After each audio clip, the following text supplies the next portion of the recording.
Welcome to Python life YouTube channel. ఈ వీడియోలో మనం అడ్వాంటేజెస్ ఆఫ్ డాటా సైన్స్ ఏంటో చూడబోతున్నాం. ఓకే, డాటా సైన్స్ ప్రజెంట్ చాలా డిమాండ్ ఉంది, ఇన్ ఫ్యూచర్లో కూడా చాలా డిమాండ్ ఉండబోతుంది. సో ఏంటి మరి ఈ డాటా సైన్స్ యొక్క అడ్వాంటేజెస్ ఏంటి? మీరు ఒక బిజినెస్ తీసుకోండి, బిజినెస్కి తీసుకున్నప్పుడు మనం ఒక పెద్ద పెద్ద డీమార్ట్ కావచ్చు, ఇంకా చాలా ఎన్నో పెద్ద పెద్ద సూపర్ మార్కెట్లు కావచ్చు. ఎగ్జాంపుల్ తీసుకోండి, ఏమవుతుంది, అక్కడ ఎందరో మంది కస్టమర్స్ వచ్చి కొన్ని వస్తువులు కొంటారు. అక్కడ వాళ్ళ డాటాని ఏంటి, సపోజ్ చాలా డాటా ఉంది, ఎగ్జాంపుల్ తీసుకుంటున్నాం అంతే. అక్కడ డాటా ఉంది, కానీ ఏ వస్తువు ఎక్కువ ఉంటున్నారో అదంతా కూడా మనం చేయలేం. సో మనం అది బిజినెస్ పరంగా యూజ్ చేసుకోవాలి. ఆ బిజినెస్ పరంగా యూజ్ చేసుకోవాలంటే ఎవరు ఏ వస్తువు కొంటున్నారో అవన్నీ కూడా సెపరేట్ చేయాలి. ఎవరు ఎక్కువ ఏ టైంలో ఏ వస్తువు కొంటున్నారో దాని తగ్గట్టు మనం డిమాండ్ అండ్ సప్లై అనేది మెయింటైన్ చేయాలి. సో అది అంతా కూడా మనం ఏంటి బిజినెస్ పరంగా యూజ్ చేసుకోవడానికి ఒకటి కావాలి మనకు. సో ఇప్పుడు ఎవ్రీథింగ్ ఇలా ఎక్కడ డాటా అయితే ఏ విధంగా సూపర్ మార్కెట్కి డాటా ఎంత యూజ్ అవుతుందో, ఎవ్రీ కంపెనీ కావచ్చు ప్రతి ఒక్కరికి డాటా అనేది చాలా యూజ్ అండి, డిమాండ్ అండ్ సప్లై ఇక్కడ. సో ఆ డాటాని మరి ఏ విధంగా మనం ఏం చేయాలి అన్నది మొత్తం డాటా సైంటిస్ట్ అనేవాడు ఏం చేస్తాడంటే ఇవన్నీ కూడా డాటాని చాలా బాగా చెప్తాడు, చాలా బాగా ఏంటి మనకు అర్థమయ్యే విధంగా మారుస్తాడు. ఏంటి మీరు ఫర్ ఎగ్జాంపుల్ నార్మల్గా డీమార్ట్ అని మనకు అర్థం కావడానికి చెప్పాను, కానీ పెద్ద పెద్ద హ్యూజ్ కాంప్లెక్స్ డాటాలు ఉంటాయి, వాటిని మనకు డిసిషన్ మేకింగ్ కోసం యూజ్ అయ్యేలా చేస్తారు. ఫస్ట్ చూడండి, ఇక్కడ data driven decision making. So data science empowers business. ఈ బిజినెస్ని ఏం చేస్తుంది, మనం మంచి ఇన్ఫార్మల్ డిసిషన్ తీసుకోవడానికి యూజ్ అవుతుంది. మనం రియల్ డాటాని యూజ్ చేసుకొని దానికి తగ్గట్టు మనం next decision తీసుకోగలుగుతాం. So దిట్ can lead to improved strategies. మనం స్ట్రాటజీస్ని ఇంప్రూవ్ చేసుకోవడానికి యూజ్ అవుతుంది.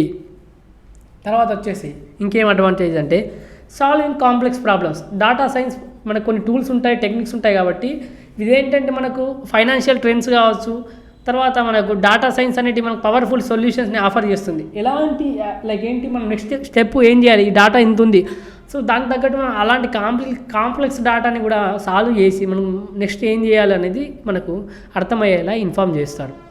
తర్వాత వచ్చేసి అన్కవరింగ్ హిడెన్ ప్యాటర్న్స్. సో మనకు హిడెన్ ప్యాటర్న్స్ని కూడా డాటా సైన్స్ అనేది ఐడెంటిఫై చేయగలుగుతుంది. సో డాటా సెట్స్ అనేవి చాలా ఉంటాయి, మనకు మ్యాసివ్ డేటా సెట్స్. దాన్ని మనం ఏం చేయొచ్చు, మనం హ్యూమన్ ఐ తోటి కనుక్కోలేము. మనం చూసి ఏంటి ఇదేంటి మనం హ్యూమన్ ఐతో మిస్ అయ్యే ఛాన్స్ ఉంటుంది. మనం కొన్ని టూల్స్ యూజ్ చేసి దాంట్లో హిడెన్ ప్యాటర్న్స్ కూడా మనం కనుక్కొని దాని బిజినెస్కి యూస్ఫుల్ అయ్యేలాగా మార్చుకోవచ్చు. తర్వాత వచ్చేసి పర్సనలైజేషన్ అండ్ కస్టమైజేషన్. సో మనకేంటి, మనం ప్రోడక్ట్ని రికమెండ్ చేయడం కావచ్చు, తర్వాత మనం మార్కెటింగ్ క్యాంపెయినింగ్స్ కావచ్చు. తర్వాత మనకేంటి, ఇప్పుడు చూడండి, మనం ఒక కంటెంట్ ఎక్కువసార్లు చూస్తున్నామంటే, ఒక కంటెంట్ అనేది ఎక్కువసార్లు చూస్తున్నామంటే నెక్స్ట్ మనకు అదే కంటెంట్ అని సజెస్ట్ చేస్తుంది, అర్థమవుతుందా? సో మనకు పర్సనలైజేషన్ కస్టమైజేషన్ అనేది యూజర్ ఎక్స్పీరియన్స్ అనేది ఇస్తుంది మనకు. డాటా సైన్స్ అనేది అలౌస్ ఏం చేస్తుంది, మోర్ కస్టమైజ్డ్ యూజర్ ఎక్స్పీరియన్స్ అనేది ఇస్తుంది మనకి.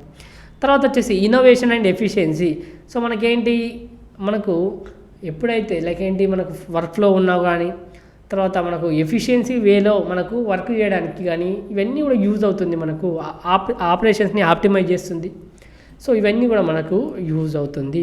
తర్వాత the future is data driven. గుర్తుపెట్టుకోండి, ద ఫ్యూచర్ అనేది చాలా డాటా డ్రివెన్. ప్రతి ఒక్కరికి డాటా అనేది చాలా ఇంపార్టెంట్, నాకు ఇంపార్టెంట్, మీకు ఇంపార్టెంట్, ఎవ్రీవన్ డాటా అనేది చాలా ఇంపార్టెంట్. ప్రతి కంపెనీకి డాటా అనేది ఇంపార్టెంట్. ఒక పొలిటికల్ లీడర్కి తీసుకోండి, ఆయనకి మనకు ఫోన్ కాల్ చేసేసి మాకు ఓటేయండి అంటాడు, మీ నంబర్స్ అనేవి వాళ్ళకి అవసరం. Everything is a data. అక్కడ ఫోన్ నెంబర్స్ అనేవి అక్కడ డాటా. ఇక్కడ కస్టమర్ ఏ వస్తువు కొంటున్నాడు అనేది ఒక డాటా. ప్రతి దగ్గర మన మొబైల్ నెంబర్ కావచ్చు, అపోలో తీసుకోండి, ఎవ్రీథింగ్ అక్కడ మనం డాటా అనేది ఇస్తున్నాం. వాళ్ళకి డాటా అనేది చాలా ఇంపార్టెంట్. మనం మెసేజ్ ఇవ్వడానికి కానీ, మనం ఇన్ఫార్మ్ చేయడానికి కానీ, మనం ఏ వస్తువు ఎక్కువ సెర్చ్ చేస్తున్నాం, ఎవ్రీథింగ్ అనేది డాటా సైన్స్ అనేది జరుగుతుందండి. చాలా ఉపయోగాలు ఉన్నాయి డాటా సైన్స్ వల్ల. సో అందుకే డాటా సైన్స్ ఇది నాట్ ఏ ట్రెండ్, ఇది జస్ట్ నాట్ ఏ ట్రెండ్ అండి, కాదు, జస్ట్ నాట్ ఏ ట్రెండ్ కాదు, ఇది ఫ్యూచర్ అండి. Data science is not a trend but the future. Data science అనేది ఫ్యూచర్ అండి. ఓకే, ఇప్పుడే అయిపోయేది కాదు ట్రెండ్ అనేది. ట్రెండ్ అంటే ఏంటి, ఇప్పుడు కొన్ని రోజులు ఉంటే అయిపోతుంది, కానీ ఇది అంటే ఫ్యూచర్ని రూల్ చేయబోతుంది. ఇప్పుడు రూల్ చేస్తుంది, ఫ్యూచర్ని కూడా రూల్ చేయబోతుంది, ఇదండి. సో మరి మీరు డాటా సైన్స్ యొక్క అడ్వాంటేజ్ చూసారు. డాటా సైన్స్ నేర్చుకోవాలనుకుంటే మనకు పైథాన్ ఆర్ లాంగ్వేజ్ అవసరం. సో మీరు కనుక పైథాన్ నేర్చుకోవాలనుకుంటే మనం ఫుల్ స్టాక్ పైథాన్ ప్రోగ్రామింగ్ అయితే నేర్పిస్తున్నాం. ఫుల్ స్టాక్ పైథాన్ ప్రోగ్రామింగ్ నేర్చుకోవాలనుకుంటే మాత్రం మీరు మన దగ్గర పెయిడ్ కోర్స్ రన్ చేస్తున్నాం. రికార్డెడ్ కంటెంట్ అవైలబుల్గా ఉంటుంది, 1999కి అందిస్తున్నాం. కోర్స్ యొక్క డీటెయిల్స్ కామెంట్ సెక్షన్లో ఉంటాయి. అదేవిధంగా డెమో లింక్ ఉంటుంది, డెమో చూడండి, డెమో నచ్చితేనే జాయిన్ కండి.